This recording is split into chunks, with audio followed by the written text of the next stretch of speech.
We just witnessed the most incredible marketing campaign of all time. The Ukrainian drone and missile company Firepoint struck Moscow with unmatched efficiency, obviously just to create a buzz at the Eurosatory exhibition. It's a joke. Obviously, Firepoint wasn't acting alone. There were other entities and other organizations involved to make these truly unprecedented strikes possible. I'll play the short segment from last night on LCI, then explain. Good evening, Xavier. Good evening, Marius. Good evening, everyone. You're the man who shows up at just the right time with a great t-shirt that looks a bit flashy. There you go. Well done. That's very good. There we had other kinds of slightly risque words with Gallagher, Fenwick. There you go. Explain to us. So let me explain. I'll still explain this t-shirt. It's the official t-shirt of the company Firepoint, which is behind these attacks tonight. And that's also why I have a pink flamingo holding a missile behind me. It's the pink flame from Flamingo. It's the same company. There you go. Well, all your decorations are awful, but you're so talented that we forgive you for everything. Explain to us, Xavier Teitelman, exactly what we're seeing in the image that is during the attack, because it's an image that's meant to make an impression, just like when the Ukrainians fired at one of the Kremlin's towers, one of the Kremlin's domes, or when they hit the Crimean Bridge. These are events that may define these years of war. Exactly how do they manage to aim in such a way and achieve this result, this kind of flying saucer that's sent into the air? So in reality now, they have a whole range of different capabilities, and each of the drones doesn't have the same objective. That means you have decoy drones that are covered with a kind of aluminum, which will send back echoes that are much stronger than real missiles, so the Russians will use up their air defenses on the first missiles that are coming in, and the real missiles will then be able to reach the layers behind. So we arrive over the surface of Moscow. Moscow has 3 layers of defense missiles, one behind the other. And in addition, there are now highly targeted GPS jamming. Even delivery drivers and taxi drivers get lost in Moscow because there is so much GPS jamming that they can no longer navigate normally. But despite that, the Ukrainians have developed the ability to navigate without GPS, especially because they have optical navigation. That means they have a pre-programmed route using ground recognition. And indeed, the terminal guidance, once they identify the stored target image from photos, because the Russians are kind enough to share a lot of images of their cities. And anyway, with satellite photos, they also have the possibility to get this information. When the drone, which is launched from 1,000 kilometers away, recognizes its target, with the GPS still working, it will be able to home in on it with the result we just saw here. Explain to us the footage we saw earlier, the interceptions. All right, let's get back to our topic.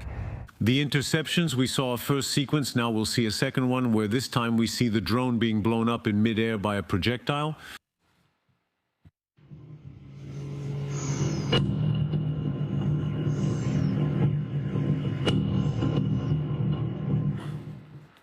Here you go, Xavier. In this case, the Russians' interception worked. But there are, let's say, 60% of Ukrainian missiles that are intercepted. So the 30% that get through are already the most crucial ones for the Ukrainians, since a good part of the drones that are intercepted are empty drones, drones whose only purpose is to exhaust the air defense. When you have only 16 missiles in a Russian air defense system and you have 40 Ukrainian missiles coming in at the same time, well, some of them get through.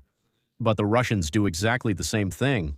The difference is that today the Ukrainians are firing more missiles than the Russians, and that's really fundamental. Since February, they've gained the advantage in terms of numbers, and they have systems that are much better at resisting electronic warfare and using artificial intelligence than what the Russians can do. That's why they're getting these results.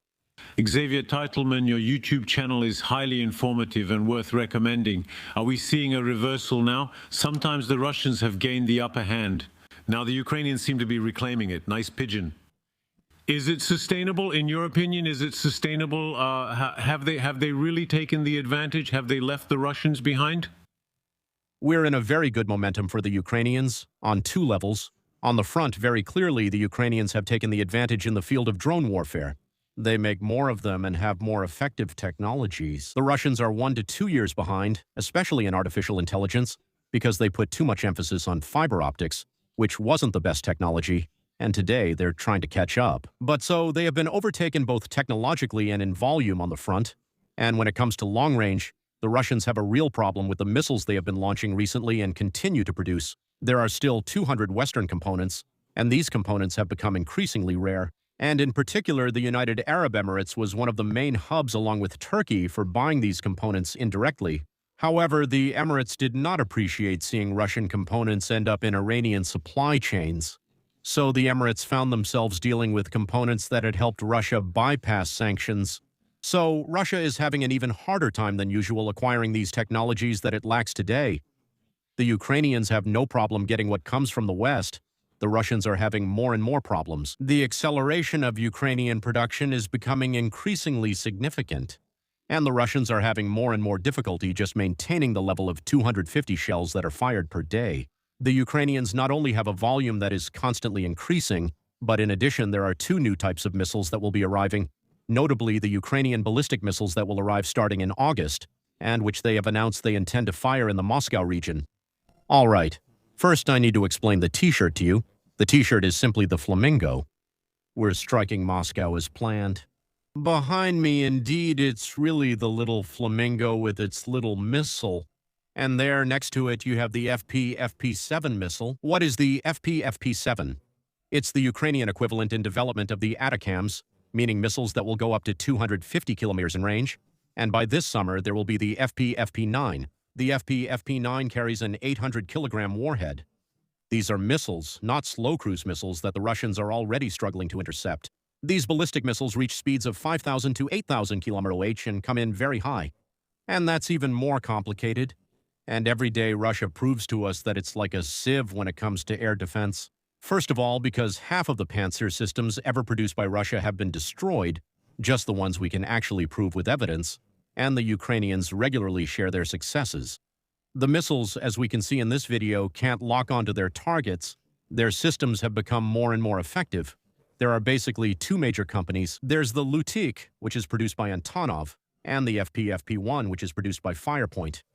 These two companies, along with others like the UJ-22, etc., I'm not going to list them all for you. They manage to produce between 250 and 400 very long-range systems per day, meaning beyond 1,000 kilometers in distance. Moscow is actually closer, but you can't take straight lines. You have to zigzag to get around certain air defense zones. And anyway, Moscow has 3 concentric defense networks that the Ukrainians are getting through today in a way that is not unexpected, because that's exactly what I told you in previous videos. Since the end of 2025, I knew about the arrival of different types of missiles. There are plenty of others that will arrive. I explained to you about the stealth technology that was being implemented with stealth coatings on a number of delivery systems. Low-cost stealth. It's not American-style stealth with a liter of paint costing $50,000. It's still effective in Ukrainian, so it's definitely effective and cheaper than what we can do. It's produced in large quantities. You have to imagine the FP1 costs $55,000. The Lutik costs $170,000. So we're talking about equipment that doesn't even cost half the price of the cheapest cruise missiles, which have 2 to 3 times less range than what we've developed and provided to the Ukrainians. I'm thinking of the Scalp missiles and possibly, if the Germans wake up tomorrow, maybe also the German Taurus missiles. So now, what are the prospects? The Ukrainians will continue to increase their production. They'll keep adding systems and delivery vehicles, and their effectiveness will continue to improve. Meanwhile, on the Russian side, there is less and less air defense, decreasing effectiveness, and their air defense missile stocks are at their lowest. Knowing that they haven't yet developed interceptors like the Ukrainians have with the Stings, the P-1000s, and all those low-cost small interceptors that now destroy more than 90% of the Shaheds. Well, the Russians, using missiles that cost a fortune, only intercept 60% of the Ukrainian vectors. But since you now have more and more other vectors, increasingly efficient ones that are coming, obviously we can imagine that for Russia it's going to get worse and worse, that its economy will be in worse and worse shape, and that its factories will be destroyed in ever greater proportions. Knowing, as I mentioned in the video on LCI, that the Russians are having supply problems, the Ukrainians only buy systems that are off the shelf, meaning GPS systems, camera systems that can be bought by the public relatively easily. The Russians, to get equivalent systems, have to bypass sanctions and find intermediary partners. It costs them more, takes longer, and supply schedules remain uncertain. And incidentally, we also see the interests of each protagonist's targets. Russia, in its recent attacks on Ukraine and on Kyiv in particular, struck the Lord of Okiev, which is the historic cathedral founded more than 1,000 years ago, and truly represents Slavic orthodoxy all over the world. On the day of this attack, they also targeted water treatment plants again. They attacked an antique market that was incredible. It was like a real museum. They attacked a film studio where there were 18th century costumes that were destroyed. So when the Russians attack, they target civilians, they target morale. These are war crimes. When the Ukrainians attack, they strike legitimate targets, effective within the context of this war. That is, the infrastructures that impact the Russian economy and Russia's ability to finance its war, 40% of the price. The Russian budget comes from oil, gas, and energy. So when they target those, obviously strategically, we're getting closer to the point where Russia will no longer be able to finance this war effort, which is a failure anyway, and the sooner it stops, the better. They're hitting military infrastructure, they're hitting factories, they're hitting ammunition depots, as we saw recently near St. Petersburg. They're going to destroy ships, military ships. They're going to destroy command centers. They're going to destroy airports. They're going to target planes. Those are legitimate targets. And there's a strategy. Obviously, these are strategic targets. The Ukrainians aren't acting out of revenge like the Russians did this morning, following the attack we saw yesterday in Moscow. Well, they attack civilian ships in the Black Sea because they're the Russians. That's it. So we're still dealing with an imbalance that's growing. Russia is finally starting to be seen as it always should have been seen. An imperialist state, dangerous for its neighbors, that wants to undermine their autonomy and sovereignty.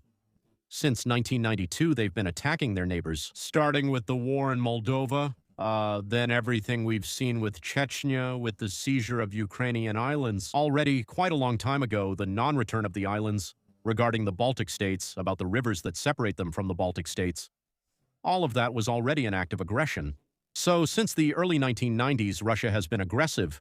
Ukraine has been trying to be independent for 4 centuries. Today, this is their war of independence. It will be a success. We'll see how far they manage to recover their territories. I'll make a video for you soon on these topics. In particular, the South is really becoming an island. That means Crimea is becoming harder and harder to supply. All these attacks have cut the number of guns that can reach Crimea by more than 70.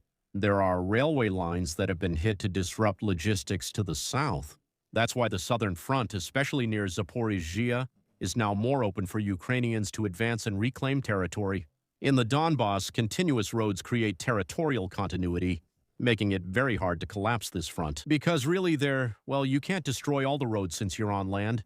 But on the other hand, in the south, you have a highway, a railway, and it's within range of Ukrainian drones, continuously.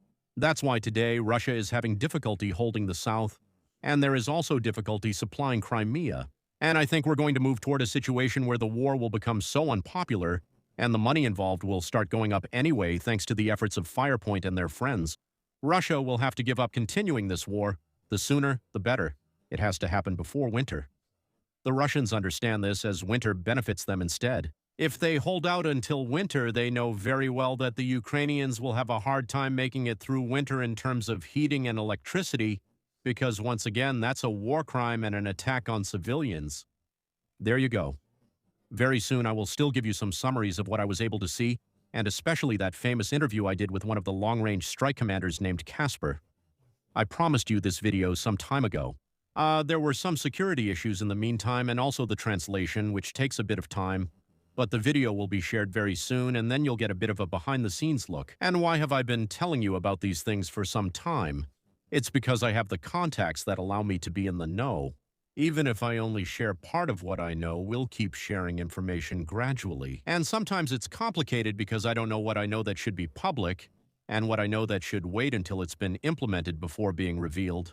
That's it. So I hope that in any case, the coming days will be as glorious as the last ones. The memes we see on the internet are pretty cool, and I'm convinced, and I'm telling you, there will definitely be plenty more. See you very soon.